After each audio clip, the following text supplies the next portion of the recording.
Hey everyone, it's Stephanie Thompson. Welcome back to Read Your Library. Continuing with our shelf of kind of interesting non-fiction-y type stuff, which we're almost at the end of, I wanted to talk to you about a book that is part of sort of a larger multimedia empire. And you'll know what I mean when I tell you about this book. I came to this book through a podcast. I'm a big podcast listener. I love podcasts. I listen to them all the time. I listen to at least a dozen different podcasts. And one of my favorite podcasts is called Freakonomics. And if you've ever listened to the podcast, then you know that it's about the hidden side of everything from an economic point of view. And although that sounds like it could be boring, it's anything but. The two guys who do the podcast, Stephen Dubner and Steve Levitt, one is an economist, the other is a reporter, and the reporter was sent to interview the economist, and that's how they met. And this was, I think, in the early 2000s. And what they found out was the economist thought that the reporter wasn't as kind of superficial and dumb as some of the reporters he'd been exposed to on issues of economics and related issues. The reporter found that the economist wasn't as boring and dry and incomprehensible as some of the economists he'd been exposed to. So they became friends and they decided to work together. And their first book, Freakonomics, A Rogue Economist Explores the Hidden Side of Everything, came out in 2005. And they've done several books since, and podcasts and TED Talks and everything you can imagine, because they talk about some really fascinating aspects of our daily lives that we don't realize are being affected by factors, decisions, and forces and trends that can be explained or examined or even modified through thinking like an economist. And aside from just how fascinating some of these subjects are, I mean, the subjects in this book include exploring questions like, what marketing tactics do the Ku Klux Klan and real estate agents have in common?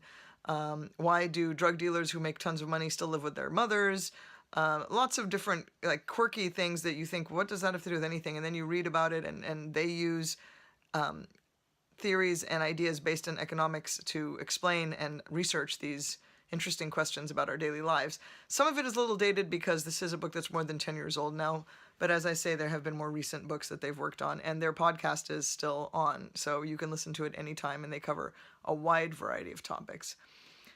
Aside from the interest factor of that, what I really like about Dubner and Levitt's work is that they introduced me to the concept of Homo economicus, and it's kind of something they came up with as a shorthand to explain the way that Homo sapiens, men, and women, don't always think in ways that are rational or logical in the way a person trained as an economist and who thinks like an economist, which they call Homo economicus, would.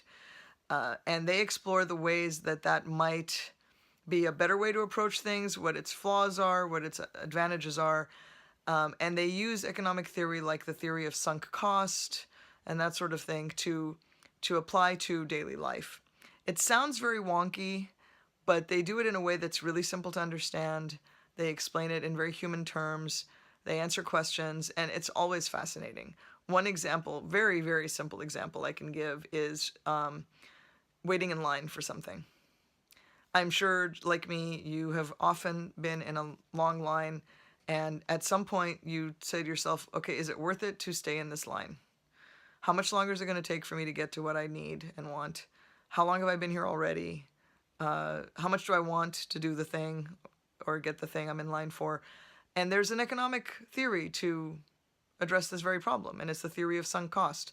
Sunk cost means, what have you already put into this? It can be money, or it can be time, it could be effort, and it applies to everything. It applies to new initiatives at work, it applies to relationships, it can apply to relationships, it applies to standing in line. You have to figure out in your mind where you draw the line at how much you care what you've already sunk into it. And in most cases, the answer is, don't worry about that. That's done. That's erased. You've sunk it. It's gone. Forget about it. Don't think about it as I have to get this back. You're never going to get it back. make the decision now as to whether it's worth it to stay in line or keep putting energy into this relationship or keep putting money into this project. So they go into that in terms of a lot of things that humans deal with on a daily basis. And that's just one example. There are lots of examples of economic theories that can be applied to all factors of life. It's fascinating. It'll open your mind. It'll give you a new way to look at things that hopefully is helpful. And it'll make you more curious and more knowledgeable about everything you see around you. So I really recommend Freakonomics, all its sequels, the podcast, everything that Dubner and Levitt do together, I think is fascinating and really fun and instructive to read and listen to and watch. So Freakonomics, take a look at it. And I'll see you next time on Read Your Library.